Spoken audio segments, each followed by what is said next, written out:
I'll move those two items. Got a seconder for that? Councillor Casey, thank you. All those in favour? Aye. Against, carried. Thank you. Extraordinary items. We will be having a report under extraordinary items, councillors, on the diversified asset fund issue that we brought up last week. So that will come up at that stage. Does it need a motion? Not really, because it's only it's a verbal update. It's not a report. Okay. Thank you. No notices of motion. So, Letitia, you're on. Nice to see you. Chair.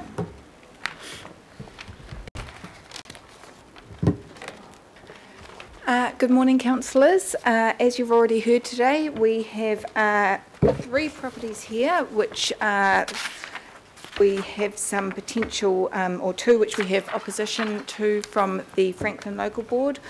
You've heard the feedback from the Devonport Takapuna Local Board Chair regarding 2 Forest Hill Road, and we also have 2 other properties for disposal or recommended for disposal today.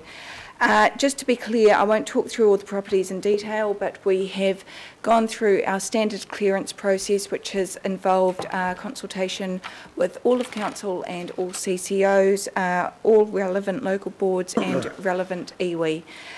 No alternative service uses have been identified for any of these sites, and you've heard the feedback of the local board chairs in respect of Tobin Street and Forest Hill Road. We had support from the local boards regarding 16A Glenbrook Street, and as you've heard from Chairperson Baker today, there is also support for the site at Flanagan Road. Happy to answer any questions, Madam Chair. Madam Chair, I'm sure Councillor Cashmore will move it, and I'm happy to second it.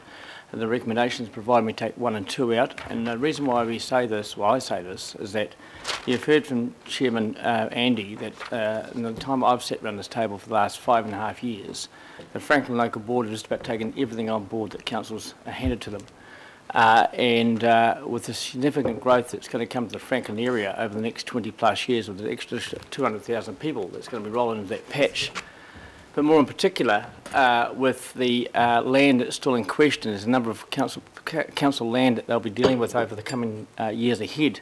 And negotiations and work in progress with Development Auckland, I would strongly recommend at this stage we listen to the Franklin Local Board and, as I said, take 1 and 2 out. Okay, you happy with that, Councillor Cashmore? If that's the desire of the meeting, Madam Chair, I would second that, yes. Okay, can we deal with, are people happy for that to come out, or do you want a question? Question, Councillor. No, thank you. With number 37, I mean, does anyone ever see anybody playing on there or using it, or is it just a visual? Is that the issue? Is it like it's supposed to be a visual break or something to? I mean, it's a single house zone. That's with 37, quite a bit of open space. So that's my. That's what I'm not quite understanding. It's no one's hangs about on it, and is there, there's parks don't have a budget to build anything on it. Through the chair, these sites were transferred to Panuku from Park Sports and Recreation. So they didn't want them. Yeah. They said they no longer required these sites. I can't speak to if these sites are used for parks benefits. The chairperson of the Franklin Local Board may be able to provide some feedback on that. I've heard what he said. I just wanted to make sure. Thank you. So, Madam Chair. Thank you. I've got a list. I've got Councillor Darby and then Councillor Casey. Thanks, Chair. I'd like to signal the same for Roman 3, but I'll ask some questions first of Letitia, and thanks for your report, Letitia. Always difficult, these ones. Letitia, were you aware of, within the Parks Department, there being feedback and negotiations with at least part of the local board to create a gateway on this site, meaning retention of it, and not necessarily for a kids' playground or little swings, but actually to vegetate the site at least to the degree it was vegetated, and retain it as a gateway? Was that conveyed to you from Parks policy? Yes, through the chair, it was conveyed to me that it was considered, but it was found that it wasn't required. I understand that there's often differing views of individual staff members, so for that reason I take the view of the department and not individual staff members when I seek feedback, but I'm aware that there was discussion in Parks about that. So can you just explain how that works then? So who makes the decision and what do they base the decision on? I'm just talking about within the Parks Department. What do they, so they have internal discussion and then there are maybe competing views by the sounds of it, and a view is arrived at, which is supporting disposal. So what were the reasons? Was it the policy team that don't support it and the operational team do support retention? Through the chair, my understanding is that the properties are reviewed by Parks and they're measured against the acquisition policy. So any site that we ask them to consider, they look at it and say, would we acquire the site if we were seeking to obtain a park, and they measure it against the standards which are set by this governing body. Okay, can I just go to the, it was acquired back in 04-05, if I remember rightly.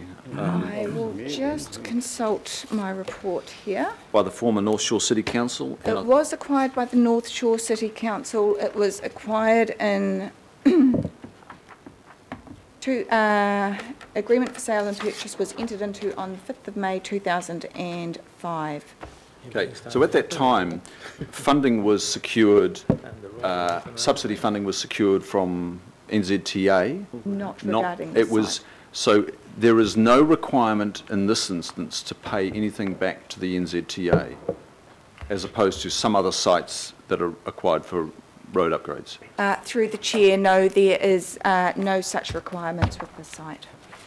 Okay, so are you aware, or do you have any knowledge of the place that that former site offered in terms of landscape? Were you aware of quite a significant treed environment on that site, which doesn't show up in your aerial there, but I appreciate that's just what you could find?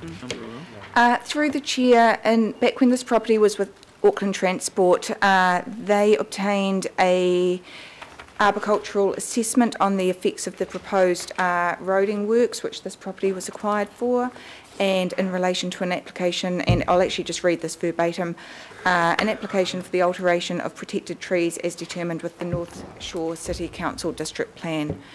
The report outlined the protocols and hygiene requirements in the pruning and recommendations for tree protection methodology, and concluded, given the limited value of the one protected tree proposed to be removed and the proposed replacement planting for this area, it is the opinion of the assessment arborist that there will be no net tree loss, only the temporary loss of maturity through the removal of a larger but highly flawed tree. Following that, sorry, just reading through here, Council in 2012 made a decision on a limited discretionary activity for the proposal to remove a tree and related work for the realignment and widening of the footpath and road at the intersection. Okay, so it spoke of a particular protected tree, which from memory was a large putakawa on that site, but the arboricultural report says that parts of it were flawed. It didn't refer to the balance of the vegetation, which was not necessarily protected, but it was in existence. And the aerial views from that time show almost the whole edge wrapped in vegetation, like trees, I mean. It doesn't refer to that at all. I'm just looking at what there is here from the arboricultural assessment. There's nothing in there at all about it. It's quite difficult to go back and obtain this material in hindsight. Just through the chair, I note there's one other comment here. On 28th of January 2012, a decision was granted to remove a liquid amber tree and work within the root zone of a Japanese cedar and golden elm tree for the realignment of the road. Okay. Chair, do you want me to just speak to this now? I mean, I'm proposing that this one be taken out too, Chair, for the reasons that there is, just like there is a political split at the board, there is also a management split as well. And when, on balance, I feel you just err on the side of caution. Point of order, is that relevant? Can the members speak about a management split? It's the advice of the department, as Letitia Sorry, says. what's the point of order, Chair? I think when it comes to disposals, as a chair, I'm pretty relaxed that people can discuss it because it is important, and you know, I think I mean, we have to get it right, and I think it's important that people should be able to talk about the issues, because I do understand that if the Parks Department doesn't actually want it as a park, that doesn't necessarily say that there are other ways of using the land. So I mean, I'm reasonably relaxed about that at times when it comes to disposal reports. So just continuing on, and I'll just take my opportunity now. I think on balance, you've heard that there's nowhere near a clear-cut decision. A clear majority at the board. There's clearly not a clear-cut view in management, and the narrative that I've got through from management to Forest Hill Parks operational staff have been in discussions with the local board staff regarding the space being developed as a gateway to the Devonport Takapuna area from the industrial area of Wairau Park.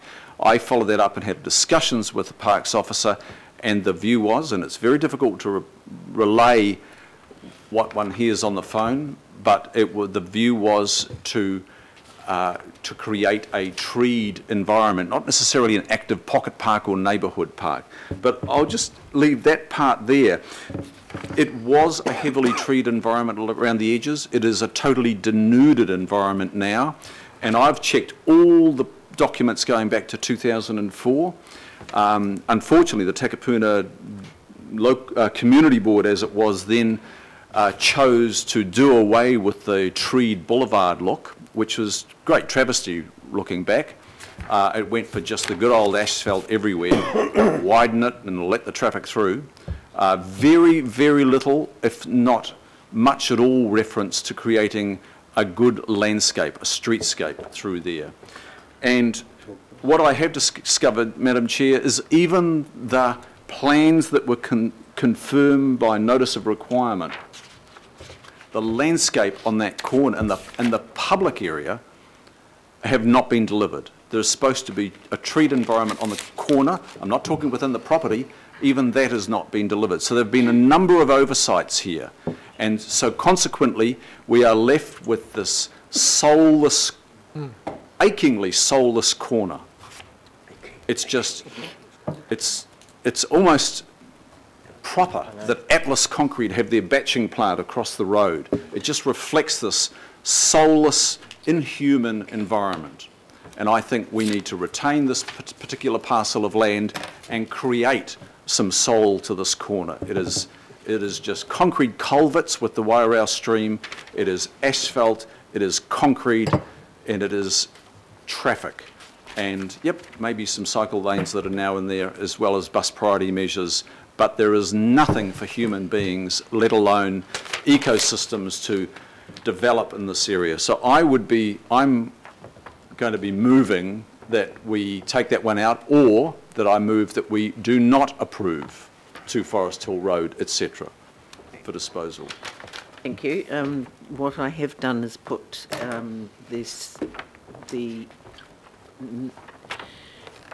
what the local board was saying, subject to alternative open space acquisition in that area. So, Councillor Casey?